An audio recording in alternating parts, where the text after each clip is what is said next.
Good morning, everybody. It's Ben Baker coming to you live from the Your Living Brand Live show. It is Wednesday. It's 10 o'clock in the morning, and I am excited to have my guest on today. We are going to have a great show. I am bringing you Stan Phelps all the way from Ecuador.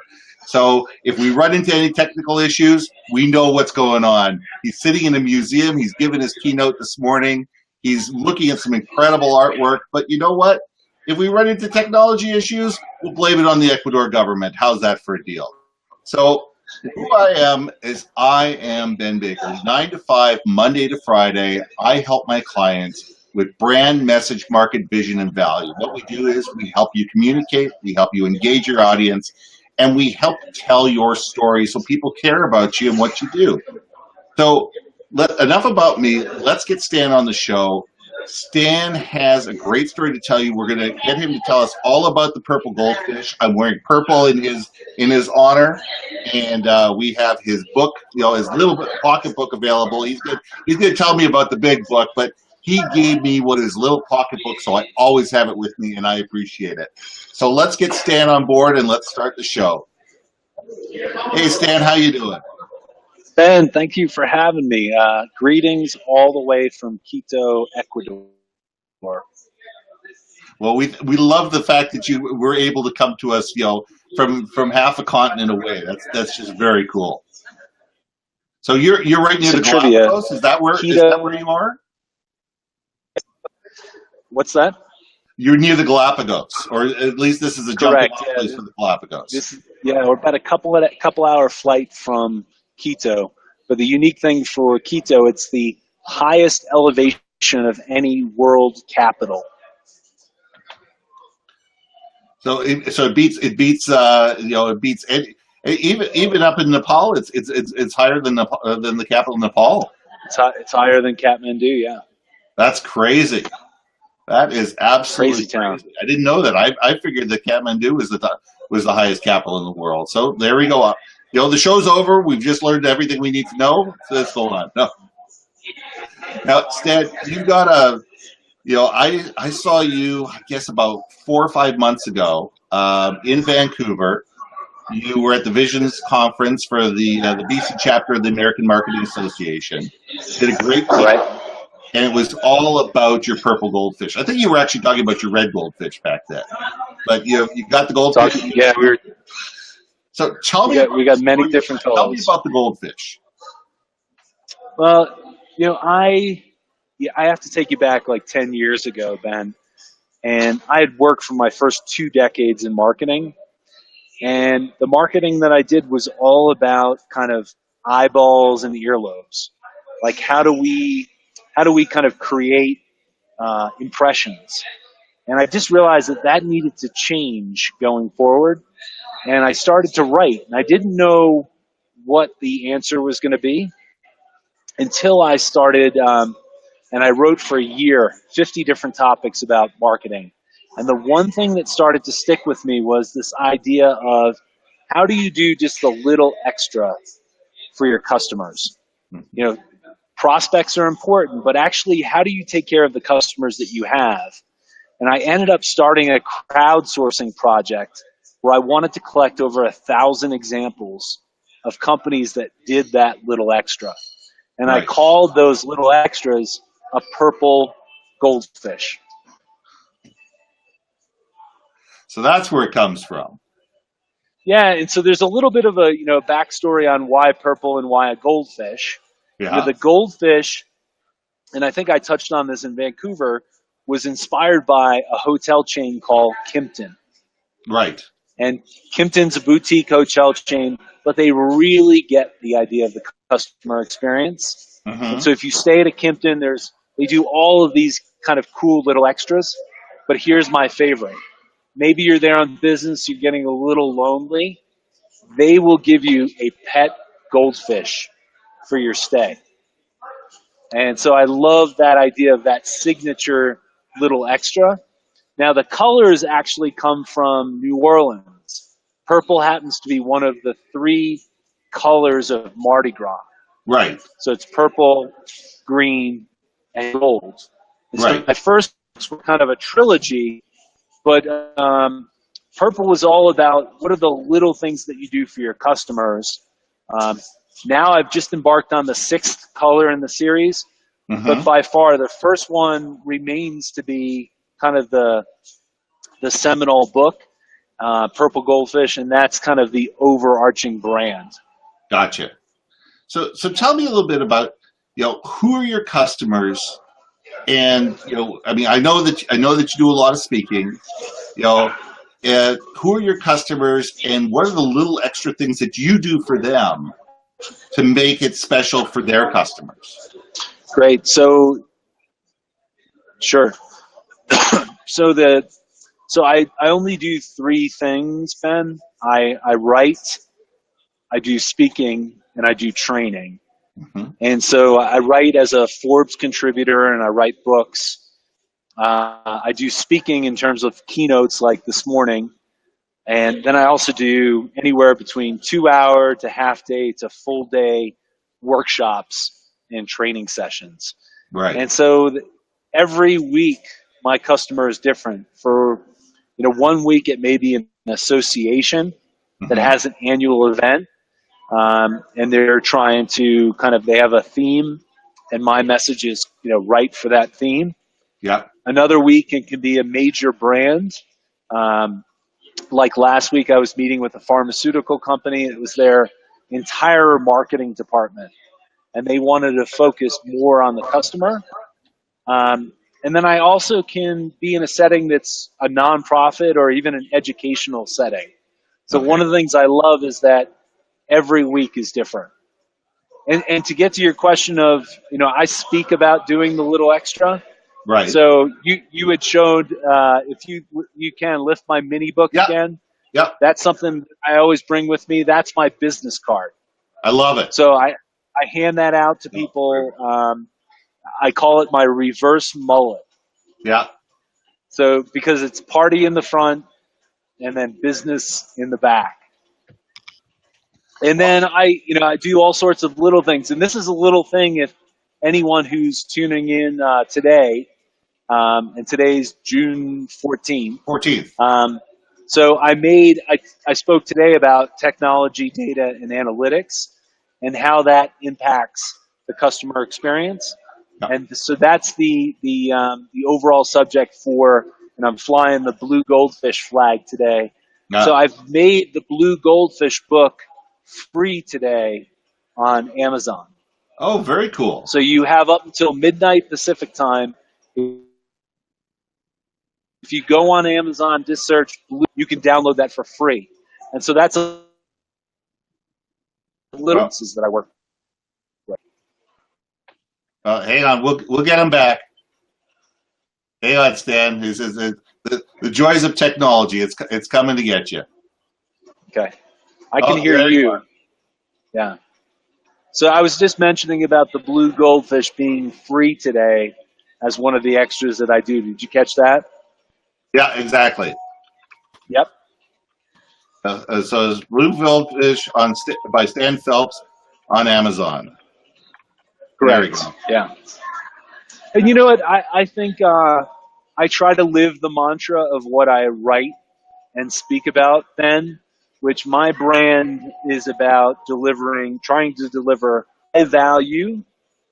So I try to come prepared with a talk that's entertaining, that's engaging, formative, so very valuable for the attendee. But then for whoever I'm working with, the meeting planner, I try to be the other side of that coin, which what I call low maintenance. Right. I try not to be high maintenance. So I try to show up early. I come prepared.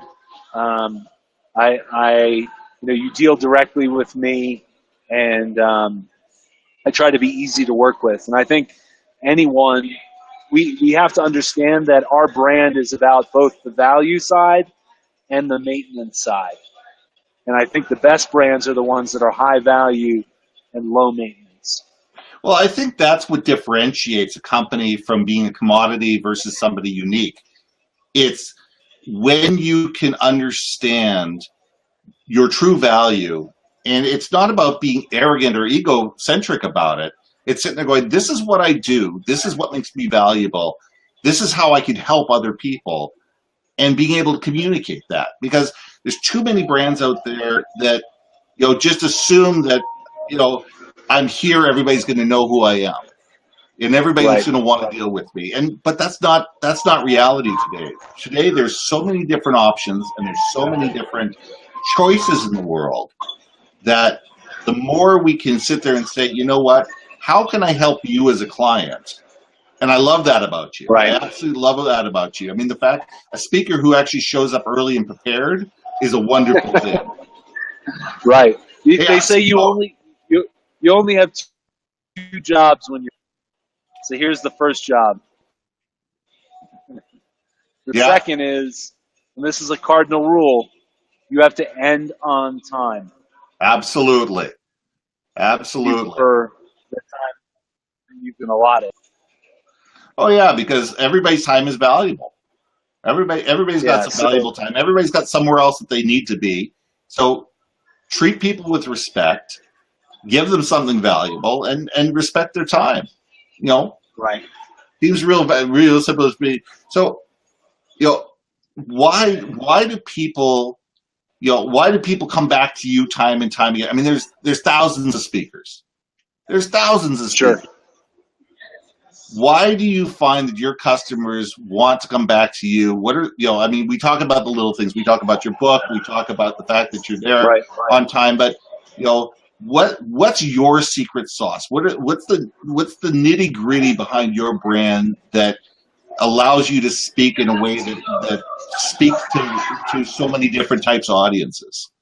Sure. So one thing, I would say it's two things. One is, one of the things I pride myself in terms of how I write my books, Ben, is literally I crowdsource hundreds of examples. So for my first two books, it was 1,000 examples apiece for each of those books. Right. The breadth of stories that I can bring to a keynote or a workshop is typically a lot different than any other speaker. Right. Who may talk about a lot of the brands when we think about either great customer experience or great organizational culture. So I think that's one side of the coin. The second side of the coin is I think you can't just have great content. It's not enough. Everyone has great content. I think I differentiate myself on is I need to be when I deliver that content. Say that again. We just lost you. No problem. Oh, hang on. Everyone has to try to stand out on is in an engaging way. Yeah. So be informative, be entertaining, and be engaging is what I think stands out. And when you can engage the audience for 45 minutes or upwards of 90 minutes, and you get good feedback from attendees, that's when you get asked to be able to come back to an event. Or that's when a meeting planner recommends you to be able to go and speak at a colleague's event. And that's the key when you're in speaking is that, you have to on stage kind of marketing or creativity in terms of your brand is going to make up for having a bad keynote. Gotcha. So it's all about, it's all about leaving people with something that they can chew on when they walk out the door. Right. Yeah, absolutely. Be able to tell stories that they can relate to. Yeah. That's one of the things I pride myself on. If I do a keynote at a company, Ben, I'll always spend, a couple hours talking to 5 or 6 maybe key members of a team, or even key customers that may be attending that event, because I want to hear their stories. I want to be able to understand what they're looking out of the event, and I feel like communicate some of those stories on stage at that event. because it's going to be a lot more relevant if the person in the audience relates to the stories and message. Yeah. So let me relate that, because we lost you halfway through. It's all about, you'll go up to people either before that you actually go on stage, or the night before, or whatever, over lunch or dinner, and be able to find out what's important to those people, what's important to the people in the audience, what's important to the people who brought you to the conference, and find out a little bit about them. So when you're actually speaking, you can dovetail those conversations into your keynote, and it's about making the keynote personal to the people that you're giving the keynote to. If you just give the same speech over and over and over from city to city to city, and you don't personalize it to your audience, it becomes dull and drab pretty quick, I'm guessing. Yeah, for both you and the audience, because here's the deal. There's nothing that I say on stage that you probably couldn't get out of reading my books, looking at my TED Talk, or even any host of other videos or articles that I've written.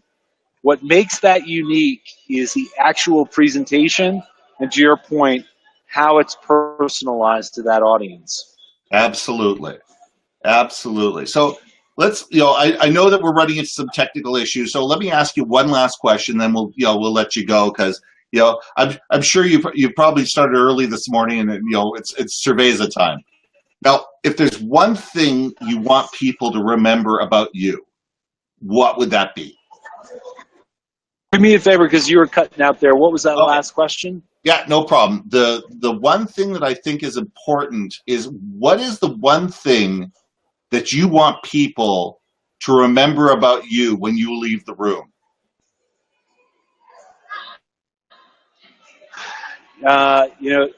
If after I finish the talk, if I've made people think, if I've inspired people towards action, and if I have done enough where people are telling others about that experience, I feel like I've done my job as a speaker.